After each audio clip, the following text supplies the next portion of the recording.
جو کرائسس ہیں بھی ہماری اکانومی کے، اس میں رہتے ہوئے بھی ہمارے پاس کون سے ایسے سیکٹرز ہیں تنویر بھی، جو آپ کو لگتا ہے کہ ینگ انٹرپرینورز جس کو ٹارگٹ کر کے پاکستان میں رہتے ہوئے ان کرائسس میں بھی اپنے آپ کو ایک اچھے اسٹیٹس پہ، اس لیڈر پہ کلائم کرتے اوپر دیکھ سکتے ہیں؟ دیکھیے، جیسے کہ میں نے پہلے ذکر کیا، بہت ساری اپرچونیٹیز ہیں، بہت سارے سیکٹرز ہیں، لیکن ہم اس چیز کو اویل ہی نہیں کر پا رہے ہیں. کون سے ایسے ہائی لائٹ بتا دیں بھائی فار ایگزامپل ابھی ہم نے اے آئی کی تھوڑی سی بات کی ہے. اے آئی کے علاوہ ہمارے ایجوکیشن میں بھی ایسے ایسے جو پروگرامز ہیں، اس میں بھی آپ جو ہے نا اپنے آپ کو انہینس کر سکتے ہیں، لیکن ہم اس چیز پہ محنت ہی نہیں کرنا پاتے اسکل سیٹ بڑھا سکتے ہیں، اپنے اسکل سیٹ بڑھا سکتے ہیں. اس کے علاوہ چلے اگر آپ اتنے پڑھے لکھے نہیں بھی ہیں تو there many other small skills. ٹھیک ہے. اب لیٹ جو ہمارے مرحوم جنرل پرویز مشرف صاحب تھے، انہوں نے ایک بڑا اچھا پروگرام 2004 میں شروع کیا تھا کہ جی یونیورسٹی کے بعد ہم جو اپنی لیبر ہے، جو ہم اس کو لیبر کو ایکسپورٹ کرنا چاہتے ہیں، تو اس میں انہوں نے نا یونیورسٹیز کے بعد ایک کچھ مشینیں لگا دی تاکہ ان کو ایک جو ہے نا پاکستان میں ہم اسکلڈ لیبر کو ڈیولپ کرنا شروع کر دیں. اب پاکستان میں جو چیز لگی ہوئی ہے کہ جی ہم باہر جا کے نا صرف کامیاب ہو سکتے ہیں، ایسے ایسے لوگ باہر گئے ہیں پیسے دے کے نا وہ ڈرائیور لائسنس بنوا لیا، گاڑی سٹارٹ کرنا نہیں آتی ہے، تو جا کے آپ باہر بھی کیا کرو گے؟ لیکن صرف ذہن میں یہ پڑا ہوا کہ ہم نے باہر جانا ہے. تو آپ اپنے آپ نے پہلے آپ کو اسکل لیول پہ تو لے کے جاؤ، اپنے آپ میں تو کوئی اسکل لیول پیدا کرے.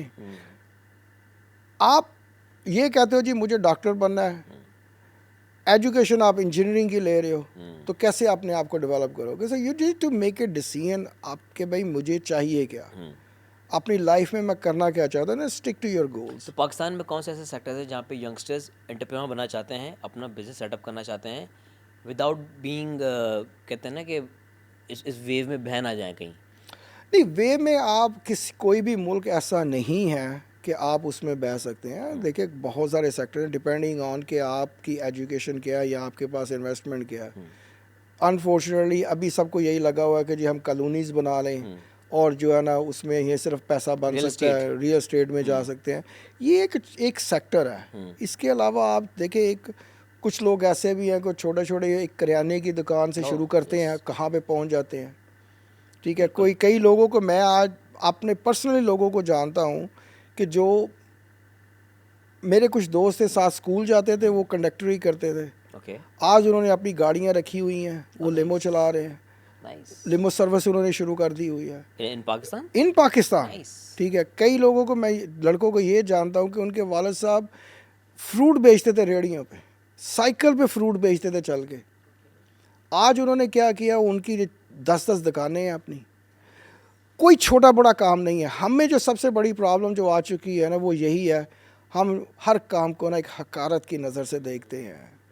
وہ دیکھنا چھوڑ دے. کوئی چھوٹا کام بڑا کام نہیں ہوتا، کام ہوتا ہے. کام کو کام سمجھ کے کرو. Don't expect the result, do your best and leave the rest to Allah. میں خیر اب کمپیریزن بنتا تو نہیں ہے، لیکن ہمارے یہاں پہ اگر کوئی ہیئر ڈریسر کی دکان کھلتا ہے نا تو لوگ مذاق اڑاتے ہیں اس کا. ابھی نائی کی دکان کھل لی ہے، حالانکہ بھائی کام کرنا ہے نا، اسے اپنی حلال روزی کما رہے دو. یہی کام اگر وہ جا کے کوئی یو ایس میں کرتا ہے نا اسکل سیٹ والا، تو بھائی یہاں پہ ایک خیر بہت ہی عجیب سی بات ہے، لیکن ایک بینک مینیجر سے زیادہ کما رہے ہیں وہاں پہ ہیئر اسٹائلسٹ امریکہ میں.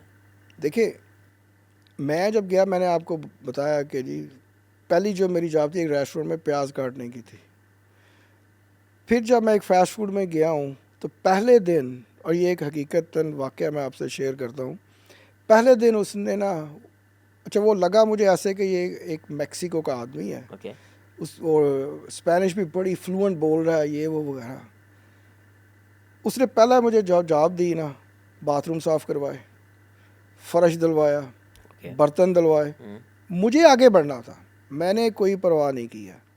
کام میں سیکھتا رہا اس سے. اس نے میری اتنی فاؤنڈیشن بنائی نا. 3 مہینے کے بعد میں ایک دن آفس کے پاس سے گزرا تو وہ اردو میں بات کر رہا تھا کہ وہ اس نے اردو کہاں سے سیکھ لی ہے اور اتنی اچھی اردو بول رہا ہے. تو میں ڈرتے ڈرتے اس کے پاس گیا. میں نے کہا، ان کا نام اظہر حسین ہے. میں نے کہا اظہر بھائی، میں نے پہلی دفعہ ان کو بھائی بول کے نا، میں نے کہا آپ اردو کیسے بول؟ کہتا کیا مطلب، میں ہوں پاکستانی. میرے پیروں تلے زمین نکل گئی. شکر ہے میں نے ان کے بارے میں کچھ الٹا سے نہیں بولا. تو بات کرنے کا مقصد یہ ہے. تو میں نے ان سے پھر دوبارہ پوچھا ایک دن تھوڑا سا نا بعد میں نے کہا آپ نے مجھے بتایا نہیں. کہتے ہیں میں نے تیرے میں نا ایک سپارک دیکھا تھا جس دن میں نے تیرا انٹرویو لے رہا تھا نا, میں تجھے بتا دیتا نا میں پاکستان, تو مجھ سے فرینک ہو جاتا, آسرا تک اپنا ہی ہے, اپنا ہی ہے وہ. تم جو اتنی جلدی پہنچے ہو نا اس جگہ پہ, تم ادھر پہنچ نہیں سکتے. اللہ تعالیٰ نے ان کو برکت دی, پھر انہوں نے اپنے ریسٹورینٹ لے لیے. پہلے جاب کرتے تھے وہ کسی پہ, وہ مینیجر تھے, میں ان کا امپلائی تھا. جب انہوں نے اپنے ریسٹورینٹ لے لیے تو مجھے اپنے ساتھ لے گئے کہ تنویر نہیں, تو جو ہے نا جس طریقے سے کام کرتا ہے نا وہ مجھے پسند ہے, محنتی ہے, وہ مجھے ساتھ لے گئے. بعد میں کچھ سرکمسٹانسز ایسے ہوئے کہ میں نے چھوڑ دیا, انہوں نے بھی ریسٹورینٹ بیچ دیے.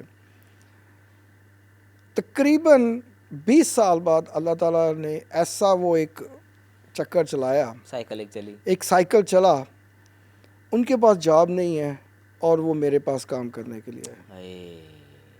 11 سال انہوں نے میرے پاس کام کیا, اور میں آج بھی ان کا نا دل سے شکر ادا کرتا ہوں ان کا بھی, اور ان کو دل سے ان کی عزت اس لیے کرتا ہوں کہ انہوں نے میری بیس بنائی تھی. جب وہ 11 سال انہوں نے میرے پاس کام کیا ہے نا, ایک دن بھی میں نے ان کو احساس نہیں ہونے دیا کہ کبھی میں ان کے پاس کام کرتا تھا. ایک دن بھی ان کو یہ نہیں لگا کہ یار تنویر بدلہ لے رہا پرانا, بدلہ لے گا کوئی پرانا یہ وہ وغیرہ. ہاں ایک چیز میں نے ضرور کی, ان کا دل سے تو عزت تھی ہی تھی, لیکن ان کا کہتے ہیں نا ایک آپ بڑے طریقے سے بھی ان کسی کا شکریہ ادا کر سکتے ہو. جو مارکیٹ میں پیسے ملتے تھے تقریباً ان کو 30-40% میں نے سیلری زیادہ دی. یہ میرے ایک شکریہ ادا کرنے کا میرا ایک طریقہ تھا کہ یار یہ آدمی 10-12 سال اور جاب کرے گا, اس ایج میں پہنچ رہا ہے, تو میں ان کو اتنا دے دوں کہ یہ تھوڑی تھوڑی سیونگ کر کے نا اپنا اچھا وقت بعد میں گزار سکیں. تو وہ کہتے ہیں نا کہ جو کرو گے نا وہ آپ کے پاس ہوگا, جو آج بو گے وہی کاٹو گے. سو what goes around comes around.